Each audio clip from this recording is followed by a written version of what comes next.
Conseils, parcours atypiques, retours d'expérience, personnalités inspirantes. Autant de sujets que de profils d'invités. Ça dit quoi? Un podcast pour des étudiants, par des étudiants.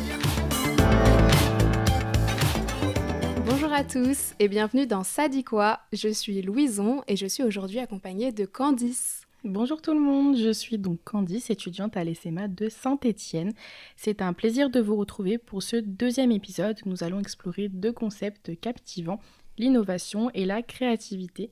Ces deux concepts bien distincts sont souvent associés, sont-ils pour autant interdépendants?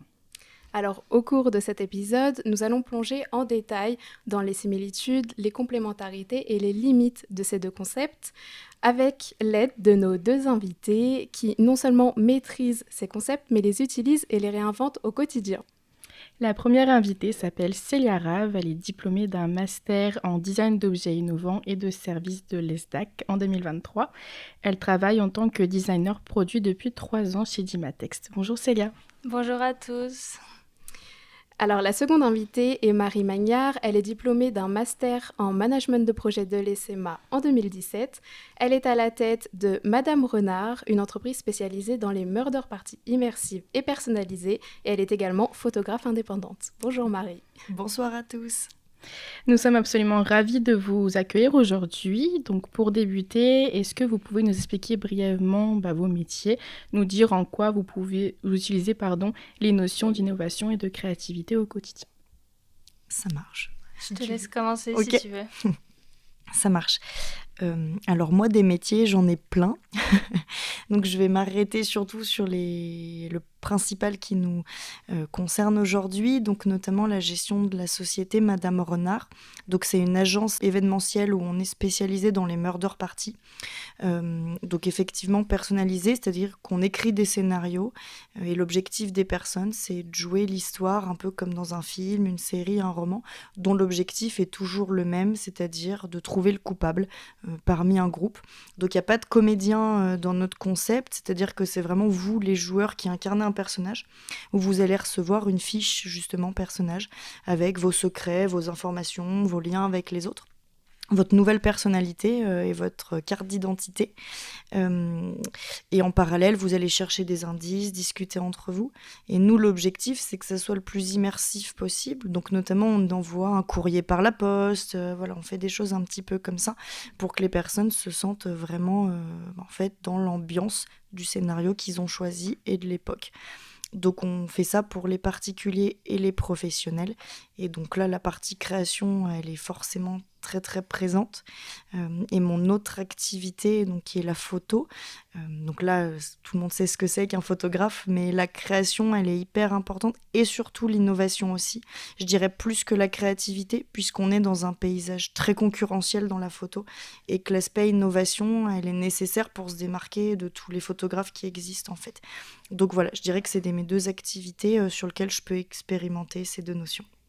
Très bien. Et toi Célia? Alors moi, je suis designer polyvalent chez Dimatext depuis 3 ans du coup, parce que j'ai fait 2 ans en alternance déjà. Donc mon rôle chez Dimatext, c'est de m'occuper du design de produits en général, mais également du design visuel, donc aussi du graphisme, des pubs, des affiches, posters. Récemment, j'ai fait un catalogue. On va parler du design de produits. Je conçois le sac de A à Z. La demande m'est donnée par les commerciaux qui, eux, font la démarche de rencontrer les clients dans toute la France. Ils m'exposent le cahier des charges que le client nécessite. Et ensuite, moi, mon rôle, c'est de créer un sac qui réponde le plus possible à leurs besoins. Donc, je travaille autour des matériaux, des composants. Il y a la démarche éco-responsable aussi qui commence à rentrer en jeu. Et également le côté délai qui prend une place de plus en plus importante dans mon process parce qu'il faut aller le plus rapide possible et il y a des moments où on est un peu bouché. Mais voilà, du coup, je commence par faire des dessins. Ensuite, j'évolue avec des plans. Je communique toujours avec le client pour suivre aussi son ressenti à lui, qu'est-ce qu'il en pense, est-ce que ça lui convient, est-ce que je me trompe pas, parce que c'est possible qu'aussi on se soit trompé en interne et qu'on ait loupé une info. Et ensuite, il me fait un petit compte-rendu. On fait souvent des réunions pour discuter de tout ça. Et ensuite, on en vient à créer un proto, 2 protos, 3 protos, jusqu'à arriver au produit final qui, normalement, plaît au client. Alors, donc on peut voir que vous utilisez toutes les deux donc l'innovation et la créativité au quotidien. Merci pour vos infos. Du coup, pour reprendre un peu plus de hauteur et bien remettre les termes sur ces deux concepts, est-ce que chacune votre tour, vous pouvez peut-être nous définir selon votre spectre, qu'est-ce que la créativité ? Vaste sujet. Très vaste. À mon sens, je dirais que la créativité, c'est notre capacité à sortir un petit peu de notre zone de confort en allant chercher, imaginer, faire appel à des choses qui sont au fond de nous, ou en tout cas, voilà, qui sont pas toujours concrètes au départ, mais où on a des intuitions, un feeling pour arriver à un résultat peut-être nouveau, différent. Voilà, mais à mon sens, je dirais que c'est ça. Pour moi, la créativité, en quelque sorte, c'est le processus qui arrive avant l'innovation. C'est le fait de réfléchir au sujet, de revenir quotidiennement dessus. Donc, le lendemain, le surlendemain, la semaine d'après. Et ça permet de faire mûrir des réflexions et de voir où on a pu se louper. C'est important de toujours se questionner et de surtout voir qu'est-ce qui peut marcher ou non. Mais du coup, ça arrive dans un autre process parce que souvent, ce qu'on imagine, c'est pas vraiment ce qui est réalisable. Marie, je me permets de rebondir. Tu as parlé d'intuition, de feeling. Est-ce que pour toi, on l'a tous ? Est-ce que pour toi, c'est inné d'avoir tout ça ? Alors, je dirais que oui, même si au final, plein de gens ont tendance à dire « Ah, moi, je suis pas créatif, je suis pas artiste, c'est pas pour moi ». Alors qu'en réalité, je trouve que la créativité, elle peut intervenir dans tous les domaines, que ça soit effectivement quelque chose d'artistique ou quelque chose, même, je sais pas, très technique, ou faire un tableau Excel différent des autres. Et quelque part, c'est déjà de la créativité. Donc je pense qu'on l'a tous, déjà enfants, quasiment tous les enfants sont créatifs à leur manière. Et font beaucoup plus appel à leur imagination que les adultes. On perd un petit peu ça en vieillissant, j'ai envie de dire. Donc pour moi, on l'a tous. Simplement, je pense qu'il y a des personnalités qui l'expriment moins, qui ont moins eu la capacité de l'exprimer, voire même qui se sentent peut-être un peu plus interdits de l'exprimer. Mais pour moi, oui, c'est quelque chose qu'on peut tous avoir, ouais.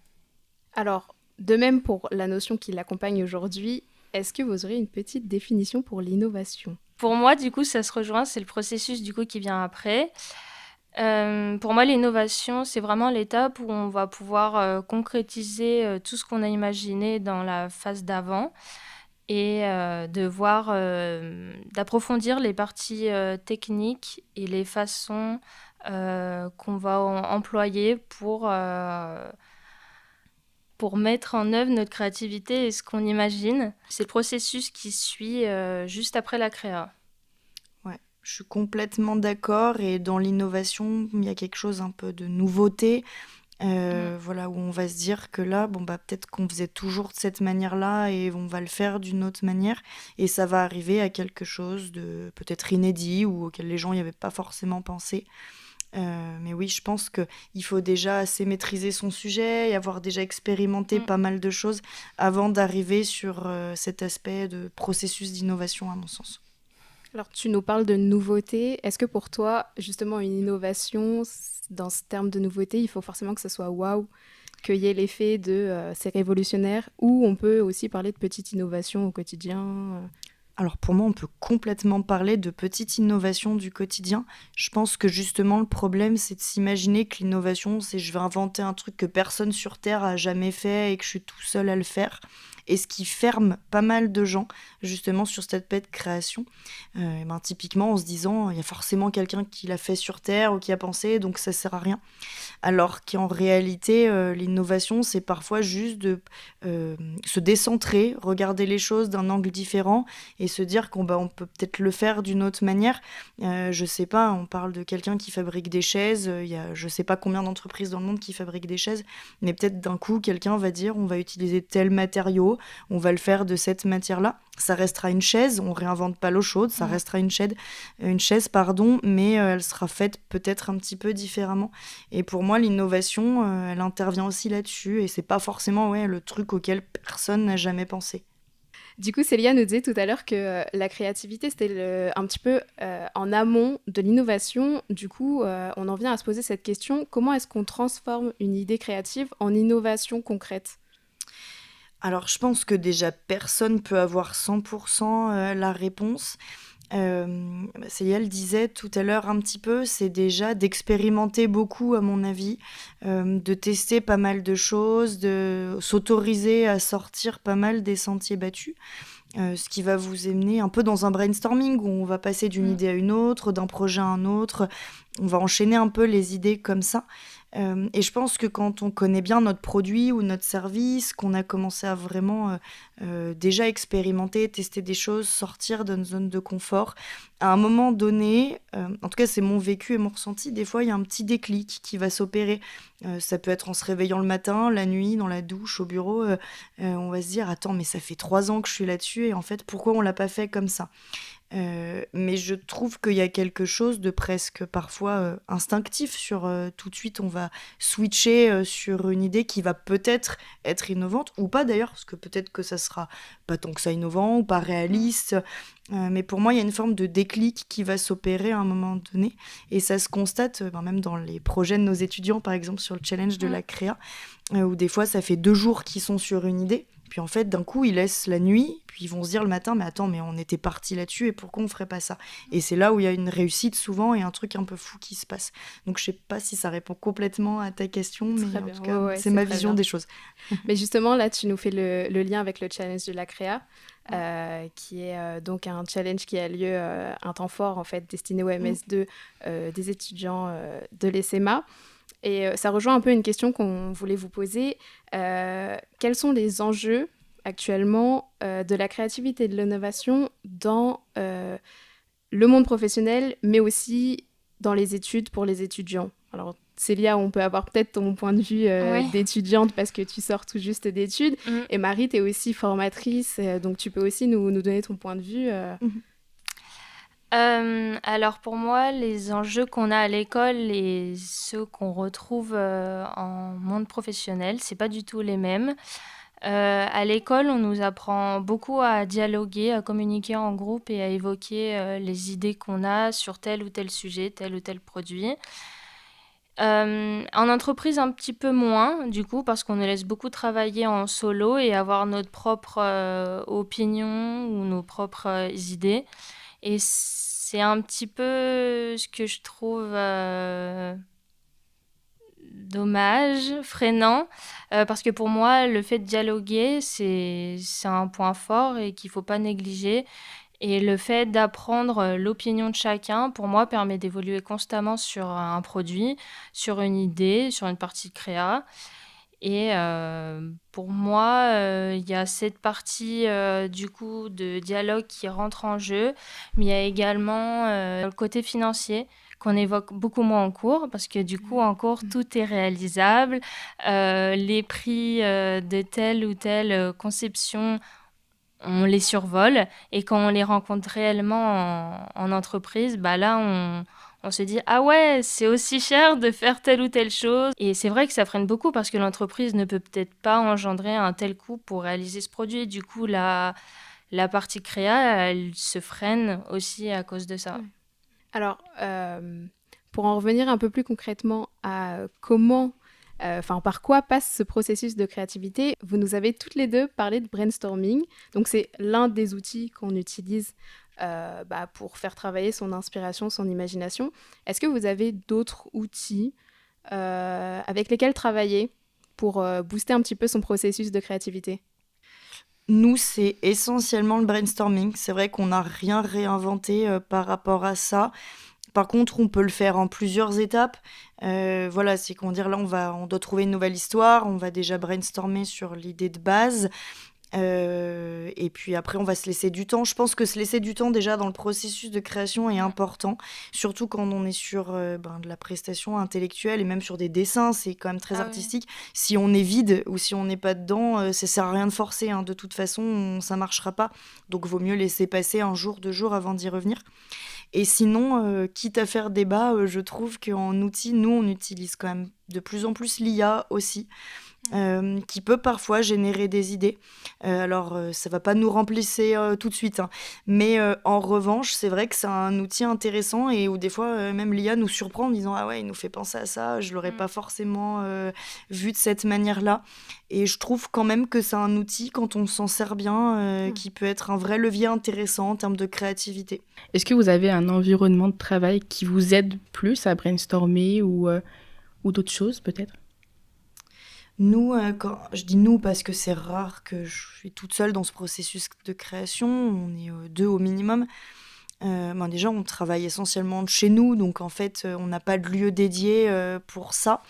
Je pense qu'on a pu avoir des brainstorming partout, hein, chez nous, en voiture, en vacances, parce que du coup, mon associé est aussi mon ami, donc on fait plein de choses ensemble. Alors, c'est le problème, hein, des fois, ça dérive aussi sur d'autres aspects de nos vies. Mais en tout cas, non, de mon côté, j'ai pas forcément un lieu où je me dis c'est plus propice à ça. Même je pourrais vous dire, on regarde pas nos téléphones, mais c'est même pas vrai parce que des fois on va rebondir sur une idée, on va dire attends, je check si ça a déjà été fait d'une certaine manière. Donc moi en tout cas, j'ai pas de cadre vraiment où je me dis il faut qu'il y ait ces conditions-là pour que ça soit parfait. Mais j'imagine que ça aussi c'est très variable selon les gens et les projets. Toi, Célia, c'est... Moi, je sais que j'aime bien travailler avec ma musique dans mes oreilles et me couper un peu de tout ce qui m'entoure, réfléchir, faire des dessins et normalement, ça fuse. J'essaye aussi de beaucoup d'espacer mes temps de créa pour faire des pauses parce que c'est vraiment important de sortir complètement dehors et de couper court à tout ça. Et ouais, voilà. Du coup, m'isoler dans ma bulle, musique à fond et c'est parti. Est-ce que vous pensez qu'il y a des limites à la créativité ? En soi, il n'y a pas de limite à la créativité, mais ça va quand même se heurter à du business dans la plupart du temps, et c'est lui qui va imposer une forme de limite. C'est-à-dire qu'il n'y a pas de limite pour moi dans ce qu'on peut imaginer dans le processus créatif. Ce qui va parfois poser un cadre et des limites, c'est l'aspect commercial, c'est l'aspect faisabilité, c'est l'aspect stratégie d'entreprise, où là, effectivement, ça va forcément poser certaines limites. Mais dans le fait d'imaginer, ça, je pense que par contre, il n'y a pas vraiment de restriction. La créativité et l'innovation, voilà, toujours avec de l'envie, en respectant le cadre, évidemment.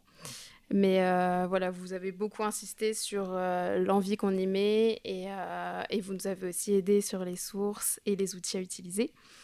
Je pense que pour avoir un petit bol d'air frais, on va vous proposer un petit jeu. Eh bien, le jeu, le principe, il est tout simple. On va vous demander si vous préférez une chose ou une autre. Ok. L'expliquer un petit peu, mais ça va quand même aller plutôt vite. C'est un peu on attend une Fast and réponse Curious. brève, mais on veut en même temps comprendre. Voilà. D'accord, vous nous répondez c'est ça. Très clair. Ok. Eh ben, Marie. Allez, j'ouvre le bal. Pour le process créa, est-ce que tu es plus papier ou ordi ? Ordi. Parce que je suis une vraie geek, donc je suis très outils digitaux, moi, de mon côté. Voilà. Célia ? Je dirais papier pour la rapidité. Ok. Et après sur ordi pour les prototypes. Ouais. Pour tout ce qui est de rendu final, envoi au client, même si le côté papier est super intéressant aussi pour qu'ils voient nos démarches et nos façons de faire. Sinon, par la suite, ordi. Alors, jeu de plateau ou escape game ? C'est dur. Parce que je suis une vraie geek, encore une fois. Escape game de mon côté. Pour le côté challenge un peu et stimulant. Voilà. Ouais, c'est également. ça. Ouais, escape game, l'adrénaline. Ouais, l'adrénaline en fait, c'est sûr. Surtout. Suite Adobe ou Canva ? Oh là là. C'est très 2024 comme question. Je dirais suite Adobe de mon côté, plus dur, plus chiant, plus cher. mais il y a un sentiment d'accomplissement quand il est utilisé, de se dire j'ai une compétence que en plus. Les gens parce que c'est un niveau de maîtrise.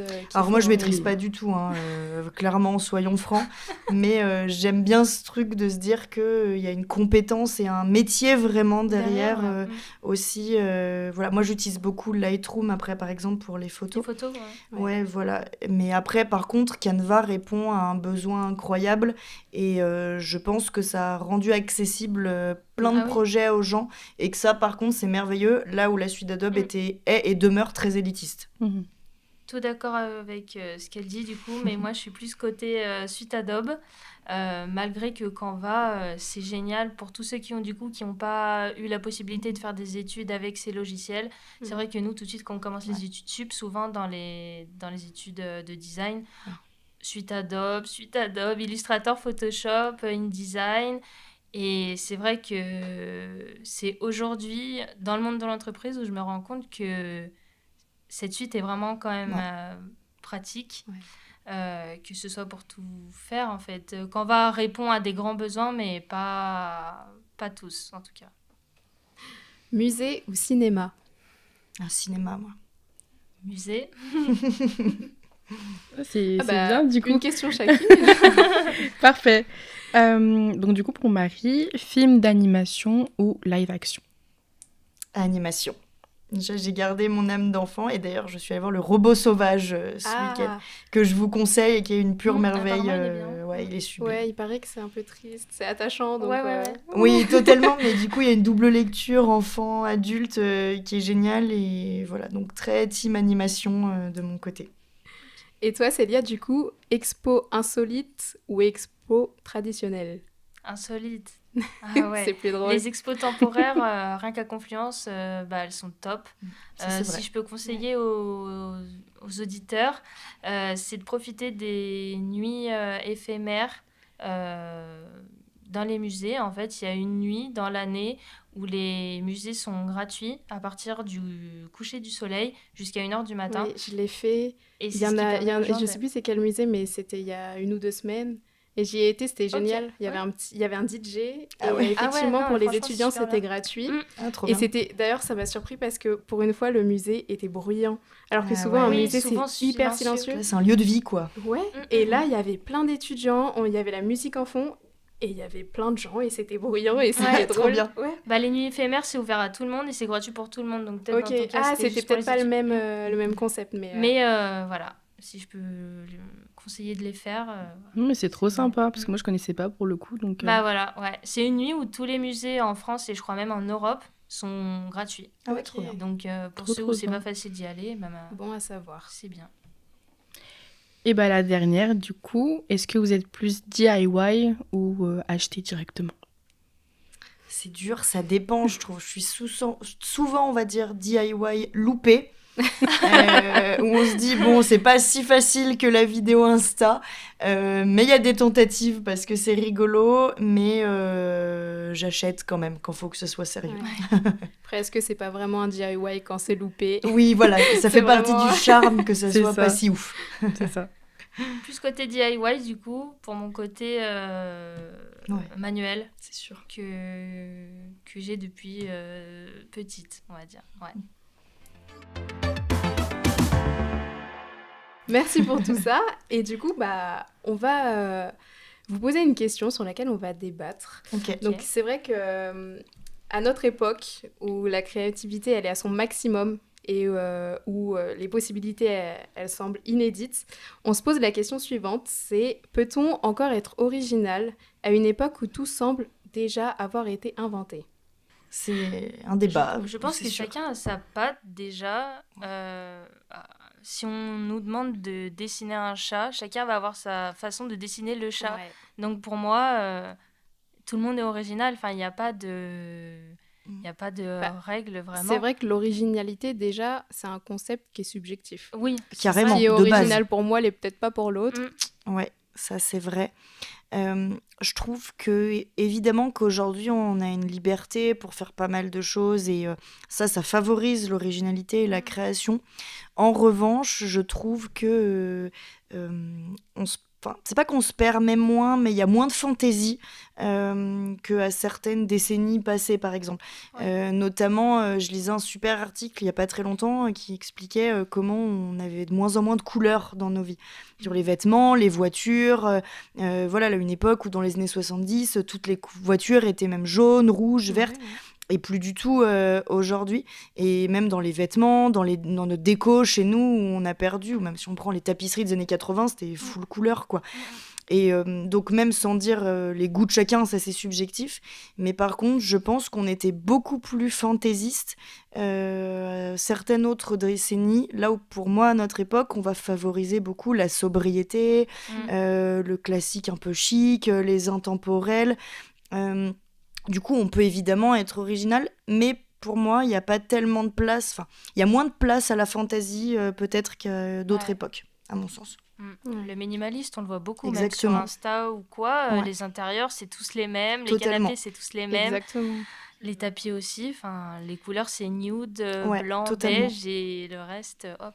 Puis en plus, justement, on est dans un monde où les tendances comme ça, comme celles que tu viens de citer, exactement, elles se diffusent tellement vite. Très vite. Que du coup, Ça devient une mode, inconsciemment, en fait, on rentre un peu là-dedans rentre aussi. dedans, Donc, c'est faut arriver Ouais, bah oui, on est dans un contexte de mondialisation où la tendance, elle n'est pas que chez nous, mais qu'elle devient tout de suite internationale. Et ça se voit même, je dérive un peu de la création, mais je trouve que c'est en lien pour les voyages.